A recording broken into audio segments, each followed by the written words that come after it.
Dahulu kala, di suatu desa kecil dekat lembah yang asri, tersebutlah dua bersahabat bernama Embro dan Pipo. Mereka adalah tipe pemuda yang berambisi untuk menjadi orang terkaya di desanya.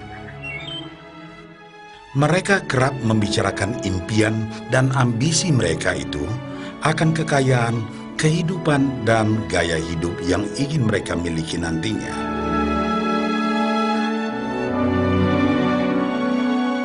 Mereka tidak takut untuk bekerja keras, hanya saja mereka masih belum mendapatkan kesempatan untuk dapat mewujudkan cita-cita mereka.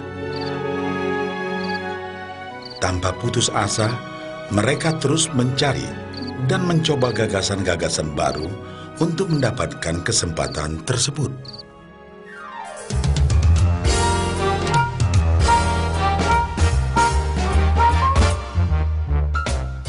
Hingga suatu hari, kesempatan itu pun datang.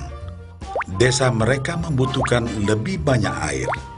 Oleh karena itu, kepala desa mempekerjakan Embro dan Pipo untuk mengambil air dari mata air di gunung untuk dibawa ke tempat penampungan di desa. Mereka akan dibayar sesuai dengan banyaknya air yang dapat mereka bawa.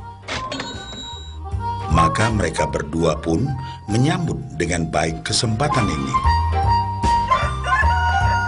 Embro dan Pipo pun segera melaksanakan pekerjaan tersebut dengan bersemangat. Setiap hari, sejak pagi hingga sore, mereka bergegas menuju mata air dengan membawa ember masing-masing. Mereka bekerja keras untuk membawa air sebanyak mungkin ke tempat penampungan air di desa.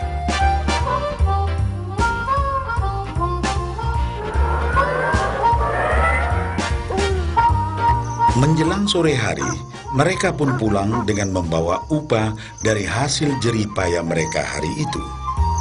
Embro merasa puas sekali dengan pekerjaannya itu dan besarnya upah yang ia dapatkan.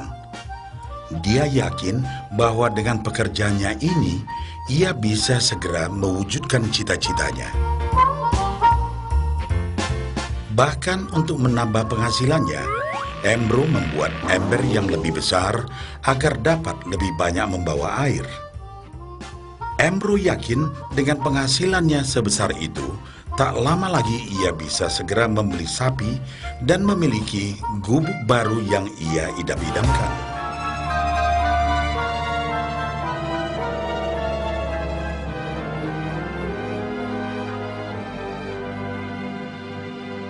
Lain halnya dengan Pipo.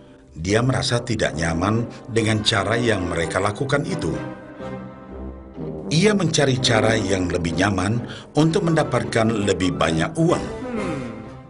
Suatu hari, Pipo mendapat sebuah gagasan.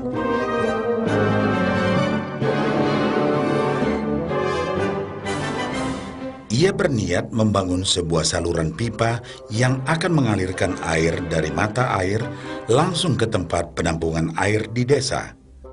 Dengan saluran pipa tersebut, ia akan mendapat lebih banyak air tanpa perlu lagi membawa ember ke mata air.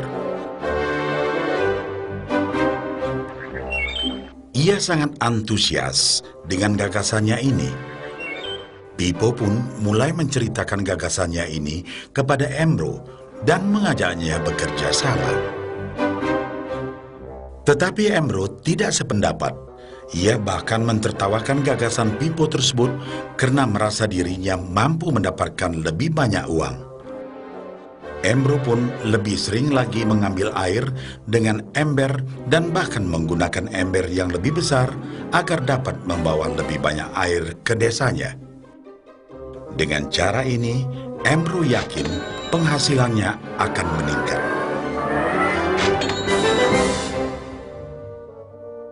Pipo akhirnya memutuskan untuk mewujudkan sendiri gagasannya itu. Dia mengerti bahwa tidaklah mudah untuk membangun dan menyelesaikan saluran pipa tersebut. Dibutuhkan beberapa tahun untuk bisa menyelesaikan dan menikmati hasilnya. Namun tekadnya telah bulat. Ia pun tetap bekerja mengangkat air dengan ember setiap hari seperti biasa. Tetapi di akhir minggu dan setiap ada waktu luang, Pipo bekerja keras menggali tanah yang banyak berbatu untuk membangun saluran pipanya. Pada bulan-bulan pertama, hasilnya hampir tidak kelihatan. Orang-orang desa mulai banyak mentertawakan dan mencemooh Pipo. Mereka menjulukinya Pipo si manusia saluran pipa.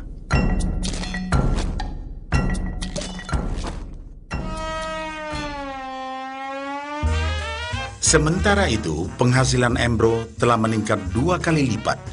Ia sudah berhasil membeli sapi dan memiliki gubuk baru yang lebih besar. Gaya hidupnya pun sudah mulai berubah.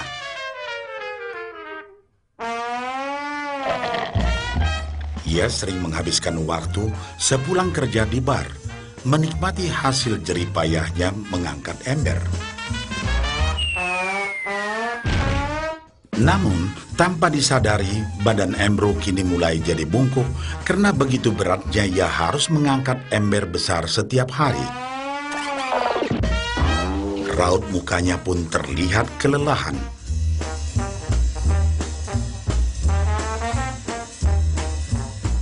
Semakin hari, semakin sedikit air yang dapat dibawanya karena tenaganya berkurang seiring bertambahnya usia.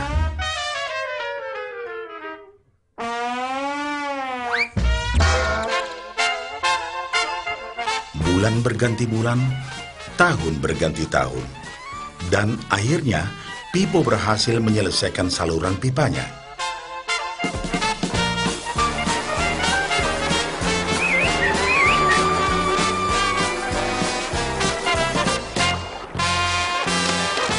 Kini, tanpa perlu bersusah payah mengangkat ember, Pipo akan mendapat lebih banyak uang berkat air yang terus mengalir memenuhi tong-tong air di tempat penampungan.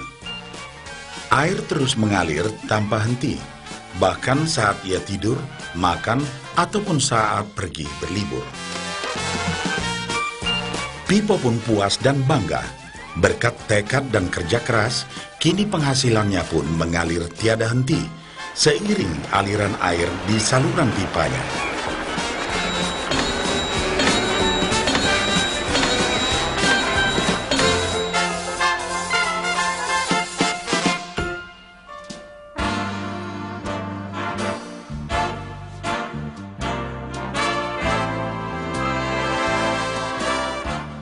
Setelah melihat cerita Embro dan Pipo, kita sadari bahwa cerita mereka menggambarkan kehidupan kita.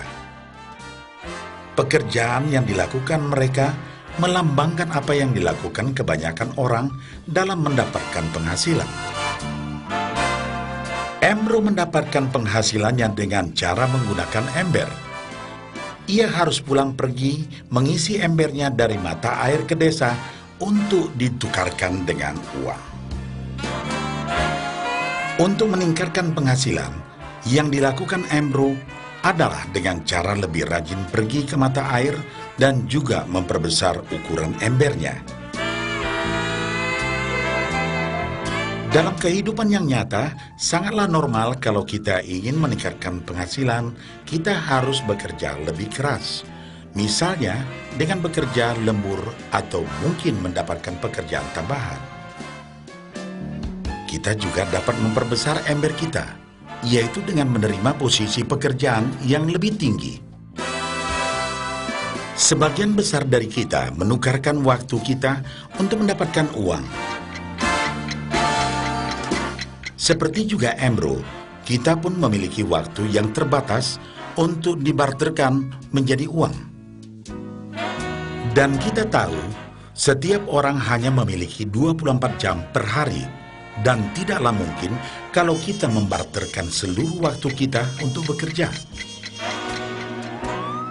Dan yang lebih sulit lagi, yaitu jika kita tak mampu lagi membarter waktu kita, karena alasan usia, kesehatan, ataupun alasan lainnya sehingga penghasilan kita terhenti sama sekali. Tetapi coba perhatikan apa yang dilakukan Pipo. Secara bijaksana, Pipo tidak membarterkan seluruh waktunya hanya untuk mendapatkan penghasilan yang terbatas. Tetapi dia menggunakan sebagian waktu yang dimilikinya untuk membangun saluran pipa, karena dia tahu bahwa saluran pipa ini akan mendatangkan penghasilan yang berkesinambungan tanpa dia harus membarterkan seluruh waktunya. Dia tahu bahwa suatu hari nanti, mungkin karena alasan usia atau kesehatan, dia akan tidak dapat lagi membarterkan waktunya dengan uang. Sedangkan bila ia mampu mewujudkan gagasan saluran pipanya itu, dia hanya perlu bekerja keras sekali saja untuk membangun saluran pipa. Setelah saluran pipa selesai, maka penghasilan akan terus mengalir bagi Pipo. Pipo telah menunjukkan kepada kita bahwa untuk mendapatkan penghasilan, kita tidak selalu harus dengan cara barter waktu dengan uang. Ada cara lain yang lebih baik.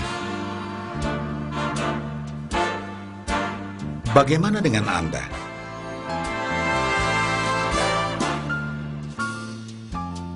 Apakah Anda masih seperti Embro yang membarterkan waktu Anda untuk mendapatkan penghasilan?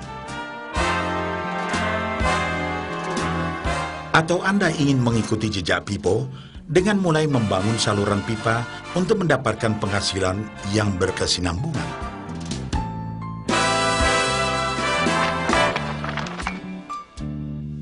Jika Anda tertarik dengan gagasan saluran pipa, hubungi orang yang meminjamkan VCD ini agar Anda dapat segera mulai membangun saluran pipa penghasilan Anda saat ini juga.